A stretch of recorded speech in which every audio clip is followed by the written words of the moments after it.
विजय कौशिक जी, आपके पास मैं आता हूं। विपक्ष के रूप में, मुख्य विपक्षी पार्टी के रूप में आप कैसे देख रहे हैं इस मंत्रिमंडल विस्तार को, और क्या कुछ आपको लगता है? पहले मैं कंफर्म कर लूं कि आप तक मेरी आवाज पहुंच रही है? जी जी जी, अच्छे से सुन पा रहे हैं सर। जी धन्यवाद। देखिए, मैं आपको इसकी असलियत बताना चाहता हूं कि ये जो मंत्रिमंडल विस्तार हो रहा है क्यों हो रहा है। दरअसल भारतीय जनता पार्टी को मैं एक भारतीय क्रिकेट पार्टी मानता हूं जिसका चाल, चरित्र और चेहरा सब चीजें जुदा हैं। जब ये उत्तर प्रदेश में जाते हैं तो कहते हैं कि इन्होंने वहां पर क्राइम मिटा दिया, लेकिन हरियाणा में क्या स्थिति है? हरियाणा में एक तरीके से गुंडा राज हो गया है। दिन दहाड़े बैंक लूटे जा रहे हैं, चोरी, डकैती, मर्डर, बलात्कार। ऐसा लगता है क्राइम की नगरी हो गया है। ऐसा लगता है कि भी मनोहर लाल खट्टर की सरकार नहीं चला रही। इस देश में अपराधी अपनी सत्ता चला रहे हैं। अब जब सरकार हर मोर्चे पर फेल होती है, विकास के मोर्चे पर फेल होती है, बेरोजगारी, रोजगार के मुद्दे पर फेल होती है, हर मुद्दे पर फेल होती है, तो इनके विधायक हैं, इनमें नाराजगी उत्पन्न हो जाती है। चाहे वो भाजपा के हों, चाहे सपा के हों, कि भाई अगली बार हम चुनाव कैसे करेंगे, कैसे जीतेंगे अगर ये हार रहा तो जब वो नाराज होते हैं, तो जो ज्यादा नाराज होते हैं और ज्यादा मजबूत होते हैं, उनको मंत्री पद देकर संतुष्ट करने का काम ये भाजपा और जसपा जैसी पार्टियां करती हैं। मकसद इनका साफ है कि मिलजुल कर हरियाणा को लूटो, और जब इस लूट को लेकर इनकी ही पार्टी में आवाज उठने लगे तो उन लोगों को कुछ मंत्री पद रूपी टुकड़े डालकर संतुष्ट कर दो। लेकिन ये खेल अनवसर से खेलना चाहिए। कांग्रेस पार्टी कहती है, कांग्रेस पार्टी से मैं स्पष्ट रूप से कहना चाहता हूँ कि माननीय मुख्यमंत्री, ये देश अपराध मुक्त कब बनेगा, कब यहाँ के अपराधियों में डर आएगा? यहाँ जो सरेआम किसी के हाथ पैर तोड़े जा रहे हैं, किसी में गोली मारी जाती है और वो अपराधी वीडियो बना कर डाल रहे हैं। इसका क्या मतलब? विजय कौशिक जी, आपका ये कहना है कि नाराजों को खुश करने के लिए मंत्री बनाया जाता है, ऐसा कह रहे हैं आप? नाराजों को खुश करने के लिए, अपनी असफलताओं को छुपाने के लिए, ताकि इनकी पार्टी का संतोष सड़कों पर ना उतर आए, इनके पाप का घड़ा फूट कर इन्हें बेनकाब न कर दे। इसलिए तो कौशिक साहब, आप लोगों ने जो राजस्थान में अभी फॉर्मूला बनाया है, कैबिनेट रिशफल जब वहां पर हुआ है, वहां पे भी विभागों के बंटवारे किए गए, तो वो फॉर्मूला बता दीजिए, हो सकता है उन्हीं पर चलते हुए ये कुछ देख लें, सीख लें। देखिए, मुझे आप एक चीज तो बता दीजिए, हरियाणा सरकार की कोई उपलब्धि बता दीजिए। राजस्थान की मैं 36 उपलब्धियां आपको बता दूंगा। वो तो राकेश जी बताएंगे सर। मैंने क्या कहा? तो राकेश जी, विवेक जी बताएंगे। मैंने ये कहा कि अगर ये लोग उत्तर प्रदेश में ये कहते हैं कि इन्होंने अपराधियों को डाल दिया, उनके एनकाउंटर करा दिए और वहाँ गुंडाराज खत्म कर दिया, तो हरियाणा में इन्होंने क्यों नहीं किया? इन्होंने गुंडाराज को बढ़ावा क्यों दिया? ठीक है, ठीक है। आप जब जवाब दे रहे थे, उपलब्धियां गिनवा रहे थे, कौशिक साहब के चेहरे में मुस्कुराहट थी। कौशिक साहब, हूँ कि मैंने कोई जात पात की बात नहीं की, जात पात की बात भाजपा प्रवक्ता ने की है, लेकिन चलिए, इनकी सोच इन्हीं को मुबारक। मैं ये कहना चाहता हूँ, मुझे लगता है हरियाणा भाजपा और जसपा दोनों मोदी जी की भक्त हैं। इसलिए मोदी जी ने जब कहा कि आपदा को अवसर बनाना चाहिए, तो कोरोना पीरियड के दौरान करोड़ों की शराब किस तरह से ठेकों से, गोदामों से चोरी होकर या भगत से किस तरह से जनता के बीच बिकी है, 200 रुपए की बोतल 2,000 रुपए तक में, ये पूरा हरियाणा जानता है। और इनके कदम में ले डूबेंगे। ये कहते हैं हम गरीबों को उठाने की बात करते हैं। अरे आप आम आदमी को तो आपने गरीब बना दिया, एक अमीर आदमी को आप गरीब बनाने पर तुले हैं। गरीबों की तादाद बढ़ाते रहिए और कहते रहिए हमने तो इनको राशन दे दिया, हम इन्हें गरीब से ऊंचा उठा रहे हैं। रोजगार देने से विकास होता है। आपने स्मार्ट सिटी की बात कही थी, आप बताइए फरीदाबाद में सैकड़ों करोड़ खर्च करने के बाद भी कौन सी स्मार्ट सिटी बन गई? आज प्रदूषण का लेवल क्या है? फरीदाबाद के अंदर, गुड़गांव के अंदर 450 से ऊपर है। लानत है ऐसी राजनीति, लानत है ऐसी सत्ता को कि जहां सिर्फ दिखावे के लिए आप ड्रामा कर रहे हैं, मंत्रिमंडल विस्तार कर रहे हैं। इस मंत्रिमंडल विस्तार का 2,000 जनता पर पड़ेगा। इससे पहले आपने कौन सा काम कर, आपको हक है कि आप मंत्रिमंडल विस्तार कर सकें? कोई आदमी बेहतर काम कर रहा है वो तो समझ में आता है। आप जो गश्त में ले जा रहे हैं प्रदेश में, मैं कह रहा हूँ कानून व्यवस्था की जरूरत है क्या? खट्टर जी को नहीं हरियाणा बहुत बुरे हालात हैं। ऐसे लगता है कि सरकार ने। ठीक है, विजय जी के पास में आता हूं। विजय जी, रखिए अपनी बात पहले।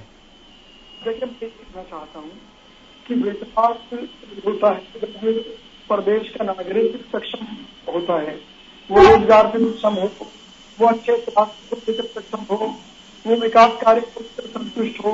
लेकिन ऐसा हिंदुना तो शांति बच्ची जो ये दावा करते थे बेटी बचाओ और बेटी पढ़ाओ, और भाई नहीं, आप लोगों का प्रशासन के ऊपर नियंत्रण ही नहीं है, वरना रोज अखबार होते हैं, चोरी है, डकैती है।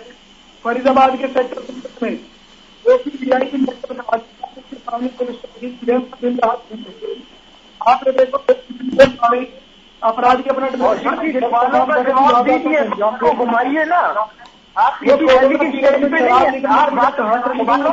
दीजिए। जो मैंने पूछा पंजाब में कितनी फसलों पे एमएसपी दिला रहे हैं, राजस्थान में कितनी फसलों पे एमएसपी दिला रहे हैं, उन बातों का जवाब दीजिए।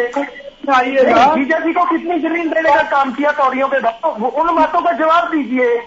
पहले पंजाब में देखते, मैं एक चीज स्पष्ट करना चाहता हूँ हरियाणा की जनता के सामने आपकी न्यूज चैनल पर, ये भाजपा जजपा कहती है कांग्रेस ऐसी थी। मैं ये कहता हूँ अगर आप किसी पार्टी को चोर या डाकू बनते थे तो इसका मतलब ये नहीं कि आप खुद चोर डाकू बन जाओ, आप कुछ अच्छे काम दिखाओ ना। अगर आप हमारे कामों पर उंगली उठाते रहे हो तो जी मैं सवाल पूछ रहे हैं इसलिए मैंने पूछ लिया आपसे, वरना मैं पूछता भी नहीं है। सरकार क्यों पूछती आपको? हमने बिजली के माफ किए, हमने जरूरत जो कर्जदार थे उनके कर्जे माफ किए, हमने वहां पर जो माफिया है उस पर। अरे एमएसपी बताइए, एमएसपी बताइए कितनी बच्चों पे दिलाने का काम कर रहे हैं, बात को घुमाइए नहीं, डिबेट का मुद्दा नहीं घुमाइए। चलिए ठीक है, मैं आगे बढ़ रहा हूँ, मैं इस पॉइंट पर नहीं रुकेंगे। कितने युवाओं को रोजगार दिलाने का काम कर रहे हैं, ठीक है, आपने भी बताइए कितनी जमीनें आपने जीजेजी को देने का काम किया, अपने नेताओं को कुछ करने का काम किया। आप ये बताइए कितनी कम है पंजाब की एमएसपी, हरियाणा की कितनी कम है वो बताओ किस बदल पर, फिर मैं आपको जवाब दे देता हूँ। क्योंकि आप बताइए ना यहाँ पर, मैं आपको बता देता हूँ, आप पंजाब के बताइए 2 फसलों आप बताइए दिलाने का काम कर रहे हैं, बता दूंगा। आप हरियाणा के फसलों पे एमएसपी दिलाने का काम कर रहे हैं, आपके पास एमएसपी पर हरियाणा की फसलें कुछ कहा रही है, आप हरियाणा का किसान हो रहा है एमएसपी पर बिकने का काम हो रही। ठीक है सर, मैं आगे बढ़ रहा हूँ। अब ये विजय कौशिक जी कुछ कहना चाह रहे हैं आप?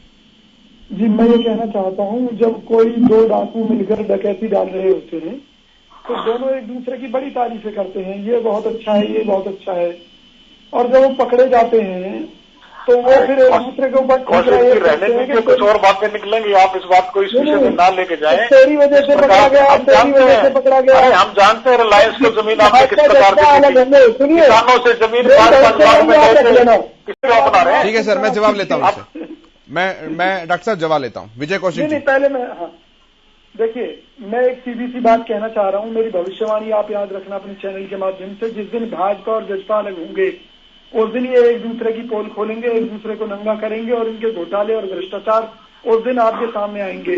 क्यों? क्योंकि जजपा एक महत्वाकांक्षी पार्टी है, ये लोग अपने दम पर सत्ता में आना चाहते हैं, इसके लिए लूट खसौट मचा रहे हैं ताकि ये चुनाव लड़ सके हरियाणा की हर सीट पर। और भाजपा नहीं चाहती कि ये लोग आगे बढ़े, तो ये एक दूसरे को गिराने में लगे हुए हैं। एक दूसरे को गिराने के चक्कर में आज हरियाणा की कानून व्यवस्था चौपट हो गई है, हरियाणा के विकास कार्य चौपट हो गए हैं। विजय जी हरियाणा बदतर में वाली बात कर रहे हैं, रोजगार के नाम पर बेरोजगारी है। भाई कौशिक साहब बताइए तो सही, के नाम पर यहाँ क्राइम है। कौशिक साहब आप ये कह रहे हैं गिराने में लगे, एक तो वाकई बताइए ना जिससे हमें भी लगे कि हाँ भाई ऐसा हो रहा है, गिराने में लगे हुए हैं। अब मैं एक सीधा सा वाक्य बता रहा हूँ ना, कोरोना काल में शराब गोदामों से किस तरह बाहर निकली, किस तरह बिकी और कितने करोड़ों कमाए, उसमें पूरा हरियाणा जानता। भाजपा क्या कर पाई इनका? कुछ नहीं कर पाई। इस तरह से मान लीजिए फरीदाबाद में भाजपा के कई ऐसे स्कीम उजागर हुए हैं जिनमें एक सड़क 2 विभागों ने पास की, एक विभाग का पैसा किसकी जेब में चला गया, उनकी जांच कहाँ हुई? तो आने वाले समय में जब जजपा मैदान में आएगी और लोग इनके कपड़े फाड़ेंगे किसानों के मुद्दे पर, दूसरे मुद्दे पर, तो ये कहेंगे ये सारी डकैतियां तो भाजपा ने डाली थी, भाजपा चोर है और भाजपा इनके ऊपर आरोप लगाएगी। मैं ये बात दावे के साथ कह रहा हूँ, आप लिख लीजिएगा। ठीक है, जहां तक कांग्रेस की बात है हम सत्ता में आएंगे। ठीक है सर।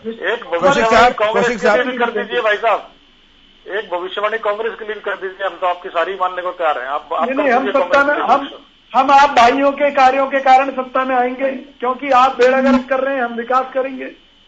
क्यों नहीं निभा पा रहे? आप बताइए किस मोर्चे पर नहीं निभा पा रहे? चाहे हमारे हुड्डा जी हों, वो हर विधानसभा क्षेत्र में जा रहे हैं, चाहे हमारी शैलजा जी हों, ठीक है, हर विधानसभा क्षेत्र में जा रहे हैं, हर बूथ तक जा रहे हैं। ठीक है, हमारे सूरजेवाला जी कहाँ नहीं जा रहे बताइए? यही तो वो पूछ रहे हैं कि 2 प्रदेश अध्यक्ष है, 2 नेता दिन रात काम कर रहे हैं।